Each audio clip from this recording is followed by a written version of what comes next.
یار یہ تم لوگ علماء کا نام لے لے کے کیوں پرچیاں پکڑاتے ہو؟ پھر کسی نے مفتی عبدالواحد صاحب کا نام لیا ہوا ہے، قریشی صاحب کے لیے کوئی اچھے الفاظ فرما دیں.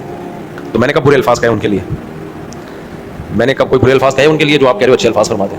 مجھے تو نہیں یاد پڑتا میں نے کبھی برے الفاظ. اچھا اتنی بات ضرور ہے، مفتی عبدالواحد قریشی صاحب سے میری گزارش ہے کہ کوئی بندہ میرا اسسٹنٹ بن کے ان کو غلط خبریں دیتا رہتا ہے میرے بارے میں.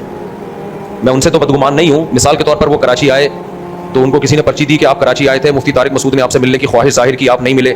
تو مجھے یاد نہیں پڑتا کہ میں نے ان تک کوئی پیغام پہنچایا ہو کہ میں آپ سے ملنے کی خواہش رکھتا ہوں. ملنے میں تو اچھی بات ہے، سب ایک دوسرے سے ملنا چاہیے، لیکن یہ پیغام جو مجھے ان کے نہ کراچی آنے کا پتہ چلا نہ کراچی سے جانے کا پتہ چلا. مولانا طارق جمیل صاحب کا نہیں پتہ چلتا مجھے کہ کب آئے کب گئے، تو وہ تو بہت زیادہ مشہور ہیں. تو اس سے کسی کی انسلٹ توہین کرنا مقصد نہیں ہے، لیکن کوئی شخص میرا اسسٹنٹ بن کے ان تک غلط میرے بارے میں خبریں پہنچا رہا ہوتا ہے. کینیڈا والے جب اسکینڈل بنا تھا تو انہوں نے کہا کہ مفتی طارق مسعود صاحب کے کسی شاگرد کا فون آیا کہ مفتی صاحب کہہ رہے ہیں میرے فیور میں بیان دیں، حالانکہ میرے کسی شاگرد نے فون نہیں کیا ان کو. اگر کیا ہے تو کوئی جھوٹا شاگرد بن کے کیا ہے. انہوں نے میرے فیور میں بیان دیا، اس پہ میں ان کا شکر گزار ہوں، اللہ ان کو جزائے خیر دے، لیکن میرے کسی بندے نے رابطہ نہیں کیا تھا.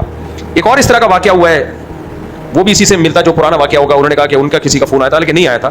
تو بعض دفعہ یہ بھی ہوتا ہے وہ میرا اسسٹنٹ بن کے چندہ بھی لے رہا ہوتا ہے، ایسے بھی واقعات ہیں چندہ لے رہا ہوتا ہے. ایک ہے جو میرا اسسٹنٹ بن کے لوگوں کی شادیاں کرا رہا ہے، حالانکہ میرا کوئی شادی دفتر نہیں ہے، نہ میں کسی کی شادی کراتا ہوں، نہ میں کوئی میرا اسسٹنٹ ہے، نہ میرا یہ کام ہے. تو اس لیے سب کو ہوشیار رہنا چاہیے. مشہور لوگوں کے ساتھ اس قسم کے دھوکے بہت ہوتے ہیں. کوئی بھی بن جاتا ہے اور وہ اپنے آپ کو سیلفی بھی دکھا دے گا میرے ساتھ اور شو کر رہا ہوتا ہے، تو یہ غلط بات ہوتی ہے، اس سے نفرتیں پھیلتی ہیں آپس میں.